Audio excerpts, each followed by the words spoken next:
Okay, it's Wednesday, July 8th, 6:45, and I've been walking for about half an hour now. Trail's gonna be really good right into town. Part of it is a road walk too, near the end. So, pretty much walking along a creek, which is below to my left. Had a really good sleep last night. I did wake up a couple of times, but wasn't really due to any noise because I was next to the creek and I wouldn't have heard anything had there been anything.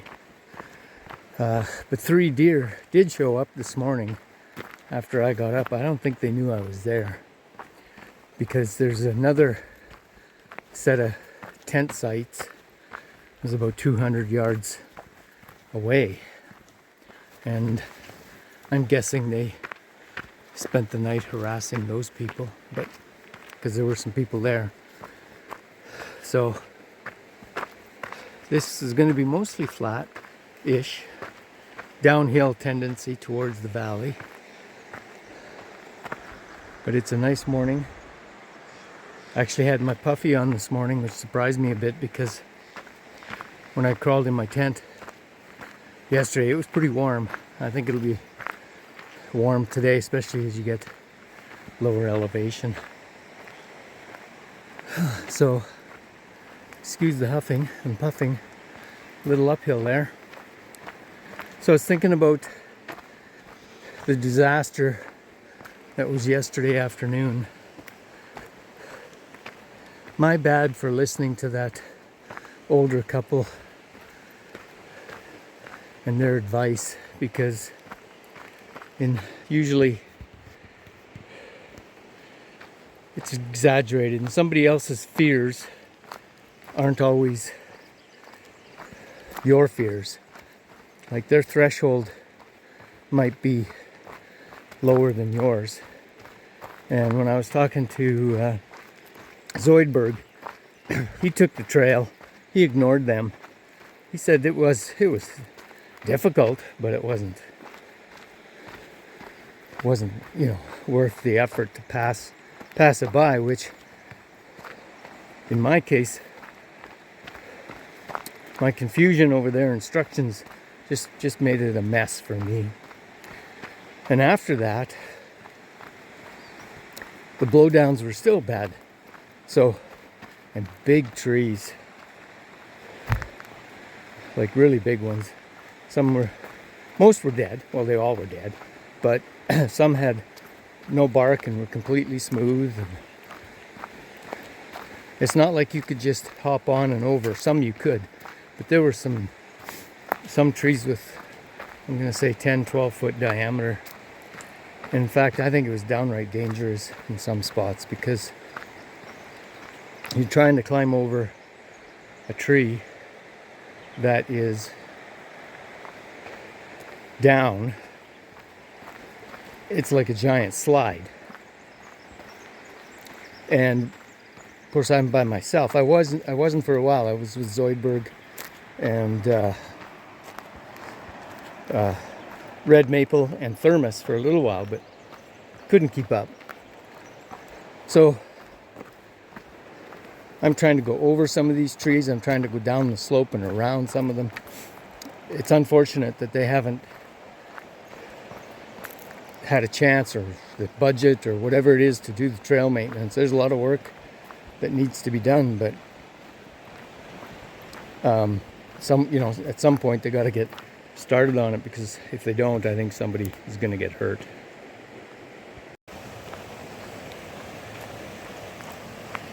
It's my first bridge on this trip, going over Grider Creek, and this trail pretty much walks along the creek the whole way to Seiad Valley, just about anyway.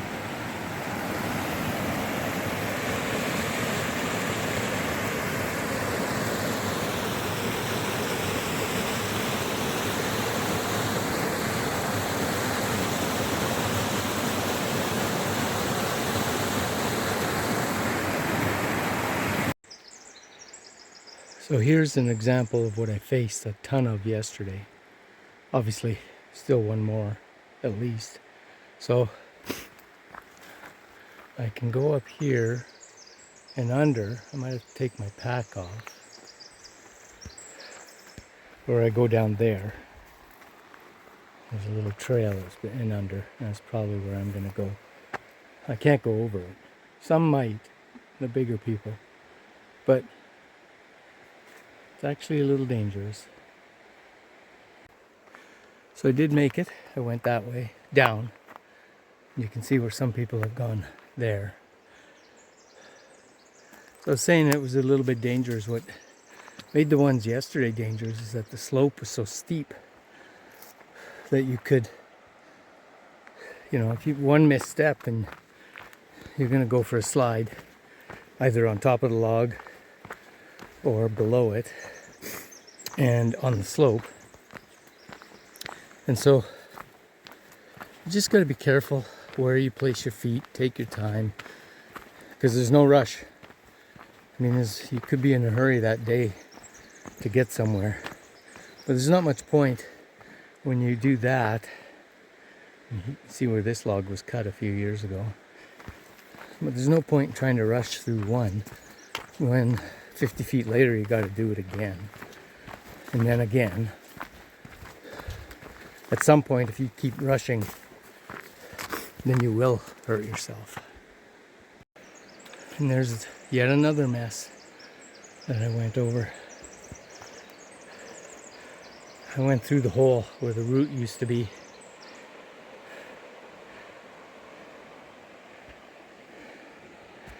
That one was actually kind of fun. Okay, I had to stop the video. This.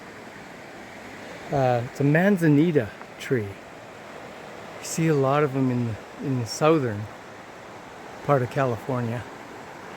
But they have this really cool, it's hard to see in this light, but a really cool reddish, you can see it better here, color.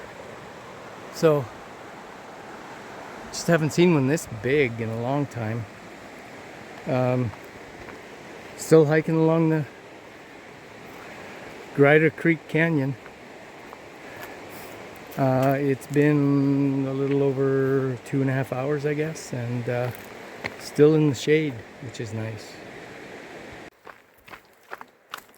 Okay, lots of video today. Just passed a special milestone for northbounders, mile 1650, which means there is 1,000 miles left to the border. Anything from here north is going to be less than 1,000 miles. Still a ways to go, but pretty good milestone, especially for the through hikers. So you can see behind me a truck and camper. I got to the Grider Creek campground, and this man at the camper, there was a hiker sitting there, and the man says, his name's Phil. He said, "Hey, you want to eat?" I'm like, "Yeah, of course." So he fed a southbound hiker and myself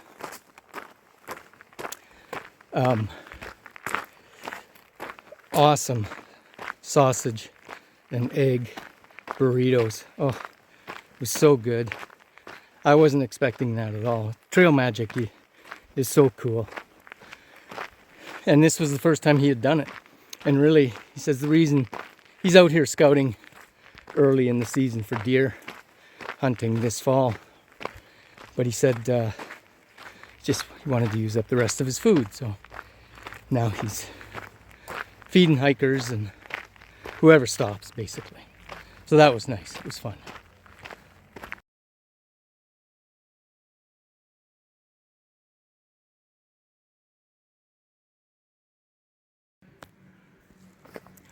Okay, so I just walked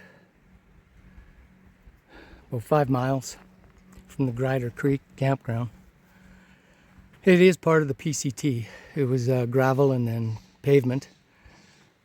Kind of warm in spots, and sometimes it was shady. And then come and I joined this highway. I've got to walk along it for about 1.5 miles, I think. See the sign for the trailhead. And then once I get there, I'll find the RV place. That's where I plan on staying tonight.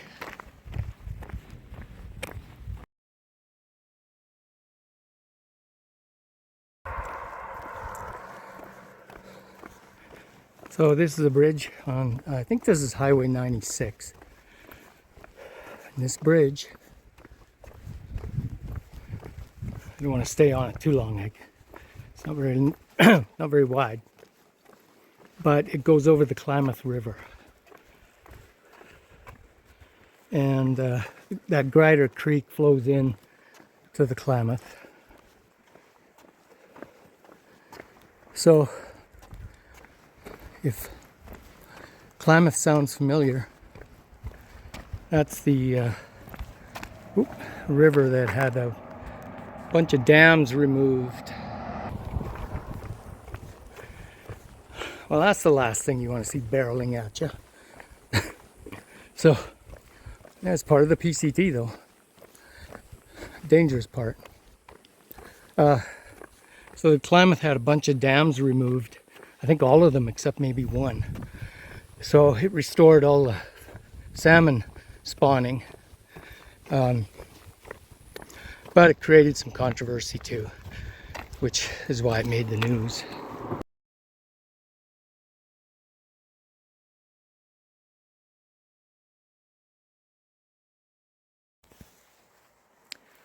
Well, today's Thursday, July 9th. And as you can tell, I am at a place in Seiad Valley. This is Wildwood RV Park. Yesterday was really hot, but I made it here, and actually I set up my tent. And then I decided to, they have rooms inside, so I decided to stay in because I found out that I have to head home. I have a family situation, a medical issue with my sister, so I'm heading home today. I found there's a trail angel that's gonna pick me up here, which is really nice. I was gonna take a bus to Wairika and then try and get back to Medford to drive home. So anyway, that's all changed. It's a beautiful morning. This next 20 miles or so would have been pretty tough, but still